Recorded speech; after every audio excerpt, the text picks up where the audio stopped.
ইসলাম অনুযায়ী কোনো ব্যক্তি যদি অমুসলিম অবস্থায় বা কালেমা না পড়ে মৃত্যুবরণ করে তাহলে সে জাহান্নামে যাবে। কিন্তু অন্য ধর্ম অনুযায়ী জান্নাত বা স্বর্গে যাওয়ার জন্য শর্ত হচ্ছে ভালো কাজ করা, অন্যের ক্ষতি না করা। বিভিন্ন ধর্মের পণ্ডিত ব্যক্তিরাই যাদের নিজের ধর্ম সহ অনেক ধর্মের জ্ঞান আছে, তারা এত জ্ঞানী হওয়া সত্ত্বেও ইসলামের সত্য উপলব্ধি করতে পারে না। সেখানে একজন স্বল্প জ্ঞানী বা অশিক্ষিত ব্যক্তির ধর্ম সম্পর্কে স্টাডি করে সত্য খুঁজে পাওয়ার বা চাওয়ার সম্ভাবনা বা সদিচ্ছা তো অনেক কঠিন বা কাল্পনিক। আবার পরিবেশের সমাজ ব্যবস্থাও মানুষের মনস্তত্ত্বের উপর অনেক প্রভাব ফেলে। এবং সাধারণ ব্যক্তি তো আর নবী বা উলিয়া পর্যায়ের না যে সে গভীর চিন্তায় সত্য খোঁজার ব্যাপারে নিমগ্ন থাকবে। এমত অবস্থায় অমুসলিম দেশের সাধারণ ব্যক্তি যার যৌক্তিক চিন্তার ক্ষমতা কম, এমন ব্যক্তি ভালো কাজ করার পরও জাহান্নামে যাওয়া কি ইসলামে অনেক কঠিন বা কট্টর বর্বর বানায় না? বা এই ধরনের আইন বা আদেশের ব্যাখ্যা কি ইসলামে ইসলাম মানে যৌক্তিক ও শান্তির ধর্ম? অনেক দীর্ঘ প্রশ্ন, কিন্তু প্রশ্নটা পরিষ্কার। আমাদের কোনো মুসলিম ভাইয়ের মনে প্রশ্ন জাগতে পারে যে অন্য ধর্মাবলম্বীরা আল্লাহর প্রতি ঈমান না আনার কারণে সে জাহান্নামে যাবে কেন? সে তো অনেক ভালো কাজ করেছে। অনেকে প্রশ্ন করে, বিদ্যুৎ যে আবিষ্কার করেছে, তার আবিষ্কৃত বিদ্যুতের লাইট দিয়ে কোরআন পড়ে আপনি জান্নাতে যাবেন, আর সে বেঈমান হওয়ার কারণে জান্নাতে যাবে না, কেমন কথা? অনেকে প্রশ্ন করেন না? অনেকে প্রশ্ন করেন। এই টাইপের আরো অনেক প্রশ্ন আছে, আমি আর উদাহরণে যাচ্ছি না। একটা দিয়ে আপনারা আশা করি বুঝতে পেরেছেন। খুব ইন্টারেস্টিং প্রশ্ন কিন্তু। যার বিদ্যুতের আলো দিয়ে কোরআন পড়ে পড়ে আপনি জান্নাতে যাবেন, সেই বিদ্যুতের আবিষ্কারক তিনি শুধু মুসলিম না হওয়ার কারণে জান্নাতে যাবেন না, কেমন যৌক্তিক কথা? আপনারা অনেক সময় দেখবেন সোশ্যাল মিডিয়াতে কোনো অমুসলিম খেলোয়াড় মারা গেছে বা অমুসলিম কোনো বড় স্টার তারকা মারা গেছে, তো লেখা হয় RIP, রেস্ট ইন পিচ। এটা লিখলেও হুজুররা বাগড়া বাঁধে। হুজুরদের জ্বালায় আসলে কোথাও থাকার উপায় নাই। তো RIP লেখছে পোলাপান, সেখানে হুজুরা বলে না, জায়েজ নাই, একজন অমুসলিম তাকে কেন আপনি রেস্ট ইন পিচ বা জান্নাতে আরামে ঘুমাও এটা বলতে পারেন? এই যে প্রশ্নটা, এই প্রশ্নটার অনেক টেকনিক্যাল উত্তর দেওয়া যায়। আমি একটা সংক্ষেপে খুব সহজ উত্তর দিই। আমি খুব সাদামাঠা মানুষ, একজন টিপিক্যাল হুজুর, আপনারা সব শিক্ষিত মানুষ। দেখেন, বিদ্যুৎ যিনি আবিষ্কার করেছেন বা আপনি যে অমুসলিমের কথা বলছেন, যিনি ব্যক্তিগতভাবে অনেক ভালো মানুষ, অনেক কিছু, বাট ইমানটা নাই, অন্য ধর্মাবলম্বী কোনো মানুষ তাকে জীবদ্দশা যদি আপনি বলতেন ভাই চলেন জান্নাতে যাই, তিনি কিভাবে নিতেন এই কথাটাকে? আমি কি বোঝাতে পারি নাই আপনাদের? একজন অন্য ধর্মাবলম্বী, ধরেন একজন খেলোয়াড়ের নাম বলেন মুসলিম, মেসি। আপনি তো যায় বলেন মেসি ভাই চলো এসব বাদশা দিয়ে চলো জান্নাতে যাই, আপনার এই কথাটা কি সে ভালোভাবে নিবে? জীবদ্দশায় যে সমস্ত অমুসলিমেরা তাদের জীবনে ভালো মন্দ যাই থাকুক না থাকুক, সে আলাপ সাইডে রেখে আসুন আমরা বাস্তবিক আলাপে আসি। একজন অন্য ধর্মাবলম্বী মানুষ, তাকে আপনি যদি বলতেন, যার জীবদ্দশা বিদ্যুতের আবিষ্কারককেই যদি আপনি পাইতেন এবং তাকে যদি আপনি বলতেন যে ভাই এসব বিদ্যুৎ বানানো ছাড়ে চলো জান্নাতে চলো, সে কি আপনার এই আহ্বানকে পজিটিভলি নিতেন? অন্য কোনো ধর্মের মানুষকে যদি আপনি বলতেন যে ভাই জান্নাতে চলো, সে জান্নাত বিশ্বাসিত করে না। আপনি জান্নাতে যাওয়ার আহ্বান করলেও এটাকে সে ডিনাই করত। তো জীবদ্দশায় যে লোক জান্নাতে যেতে চাইতো না, মরার পরে আপনি তাকে টেনে যদি জান্নাতে নিতে চান, এটা কি তার প্রতি সুবিচার হবে না অবিচার হবে? আমি কি বোঝাতে পেরেছি? মারার পরে এখন আপনি বলতেছেন RIP, রেস্ট ইন পিচ। ওয়ারেস সে জীবদ্দশায় তাকে আপনি জাহাজের শেকল দিয়ে বেঁধে টেনেও জান্নাতে নিতে পারতেন না। সে বলতো অসম্ভব, কি বলো তুমি, পাগল নাকি, আমি মুসলমান নাকি, কিসের জান্নাত, আমি যাব না। যে জীবদ্দশার জান্নাতে তাকে টেনে নেওয়া যাইতো না, মরার পর আপনি বলতেছেন হ্যাঁ অমুসলিম হয়েছে, তাতে কি হয়েছে, তার তো অনেক ভালো কাজ আছে, তাহলে কেন সে জান্নাতে যাবে না? এটা কেমন অবিচার? আপনার এই চাওয়াটাই তো অবিচার, আপনার এই চাওয়াটাই তো অযৌক্তিক। ভাইরা আমার, আমরা আল্লাহ সুবহানাহু ওয়া তাআলাকে আমাদের মতো করে ভাবি। আমরা চিন্তা করি একটা মানুষের সব ঠিক আছে, শুধু ইমানটা একটু নাই, শুধু ইমানটা নেই। আর সব ঠিক আছে। শুধু ঠিক আছে না, আমাদের মুসলমানদের চাইতে অনেক বেশি ডিসিপ্লিন মেনটেন করে, অনেক মাশাআল্লাহ তাদের আচার আচরণ সুন্দর, পারতপক্ষে কোনো পশুকে কষ্ট দেয় না, যদিও মুসলমানকে বোমা মারে। অনেক ভালো ভালো গুণ আছে। এত ভালো একটা মানুষ, এরা জান্নাতে যাবে না কেমন কথা হলো? সবই আছে, শুধু ইমানটা নেই। ব্যাপারটা কেমন হয়েছে? ধরুন এই যে মোবাইল ব্যাংকিং, নগদ, বিকাশ, সেটা এম ক্যাশ, অনেকগুলো আছে। মোবাইল ব্যাংকিং বা এই যে ডিজিটাল পৃথিবীতে যে অ্যাকাউন্ট নম্বর, এই টেকনোলজি সম্পর্কে কোনো ধারণা নাই। আফ্রিকার জঙ্গল থেকে একটা মানুষকে আপনি তুলে আনলেন, যেই লোকটা, বা আফ্রিকার জঙ্গল যাওয়া লাগবে না, আমাদের দেশে এখনো অনেক মানুষ এমন থাকতে পারে, কোনো গ্রামে গঞ্জের চিপা চাপায় এমন কোনো মুরব্বী বৃদ্ধ মানুষ থাকতে পারে যে এগুলো কিছু বুঝেন না, যে নাম্বারগুলা ভ্যালু কি। এরকম কোনো মানুষের সামনে ধরুন দুটা লোক ঝগড়া করছে তাদের পাওনা টাকা নিয়ে, একজন পাওনাদার আর একজন দেনাদার।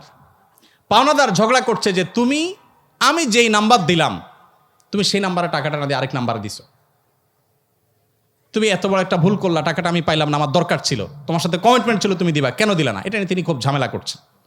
আর ওই বেচারা বলতেছে, ভাই সবই ঠিক আছে, শুধু একটা ডিজিট ভুল হয়েছিল, জাস্ট একটা ডিজিট। টাকা তো আমি ভাই পুরাটাই দিছি, 10,000 দিছি, একটা ডিজিট ভুল হয়েছে, এত চিল্লাচিল্লি কি আছে ভাই?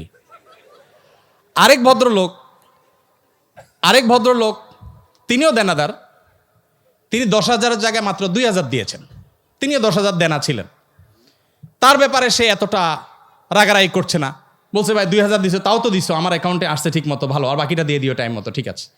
এখন ওই যে বৃদ্ধ চাচা, যে এই টেকনোলজি সম্পর্কে কোনো ধারণা নাই, সে চাচা এসে এখন বলতেছে, ভাই একটা লোক 2,000 দিল, তুমি খুশি হয়ে গেলা, আর এই বেচারা 10,000 দিল, 10,000 দিছে, পুরাটাই দিছে, লাগলে আরো 2,000 হয়তো বাড়াইয়াও দিছে, শুধু একটা ডিজিটের ভুলের কারণে এত চেতাচেতির কি আছে?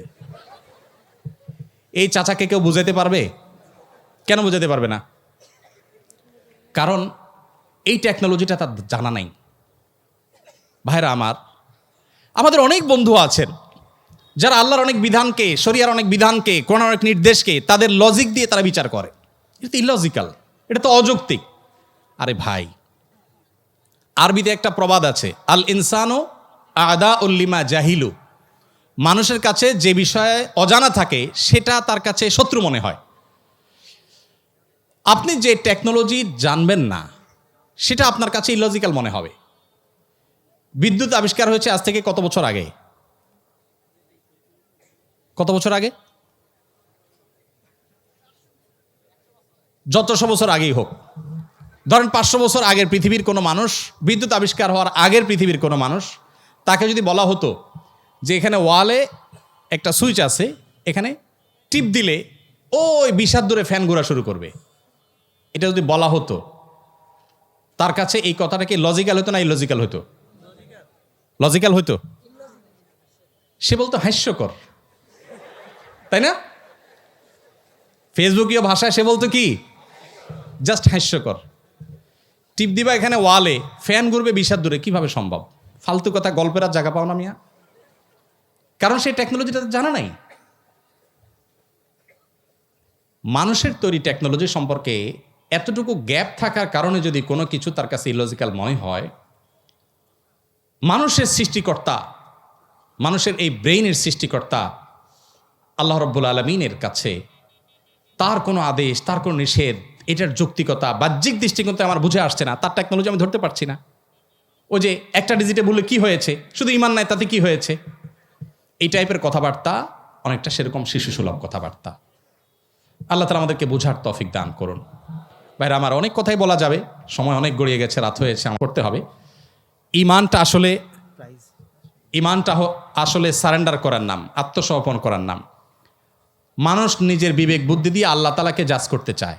আমাদের তরুণরা, আপনারা বয়সে বেশিরভাগ, এখানে আমাদের টিচারদার যারা আছেন, আমার পিতৃতুল্য, বড় ভাই তুল্য, তারা বাদে বাকি যারা আছেন সবাই স্টুডেন্ট। আপনারা এই বয়সটাতে অনেক হেয়ালিপনা আসে, ও যে বৃদ্ধ চাচার মতো ডিজিটের হিসাব কষাকষি শুরু হয়, আল্লাহর সাথে পাল্লা দেয়া দেই শুরু হয়। আল্লাহ এটা কেন বললেন, ওইটা কেন বললেন?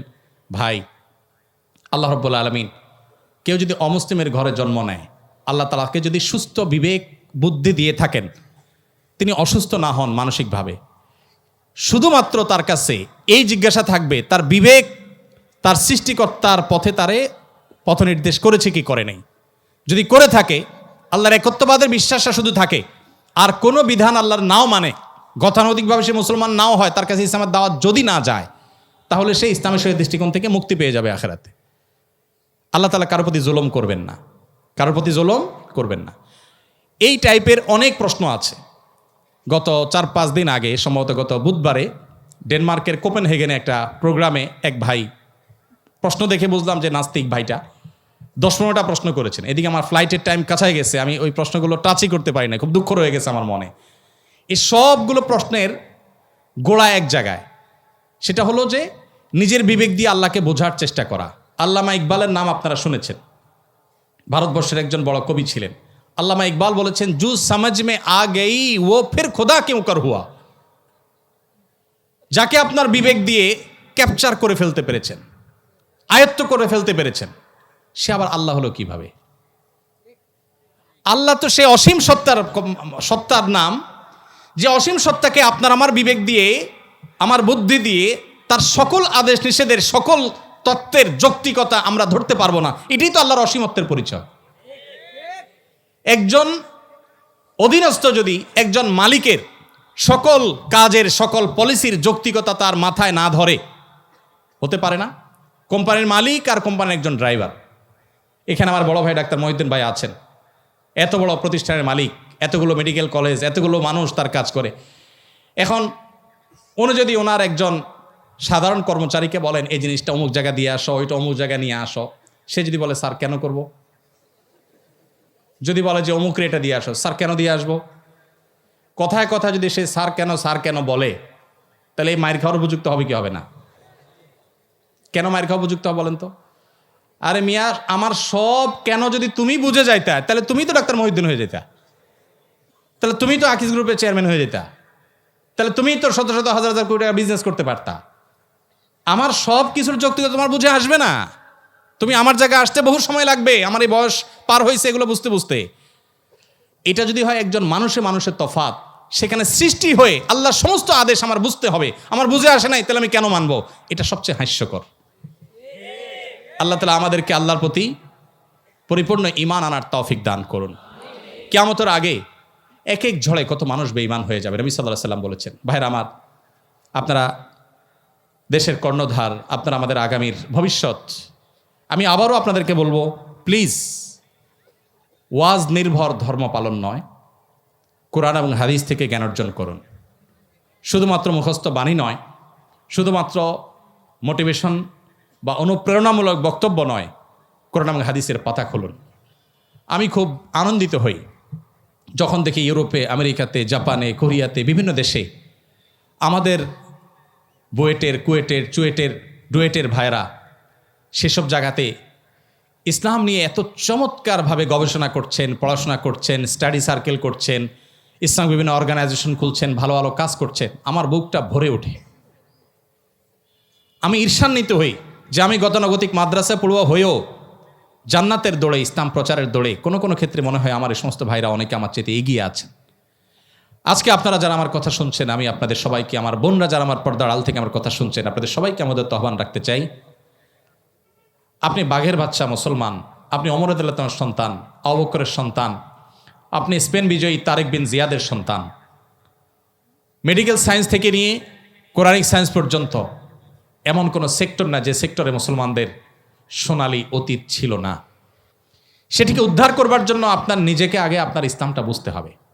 আপনি বুঝে শুনে পড়াশোনা করে মুসলমান হতে হবে। সে চেষ্টাটা আপনারা করবেন, সে আমার আহ্বান রইল।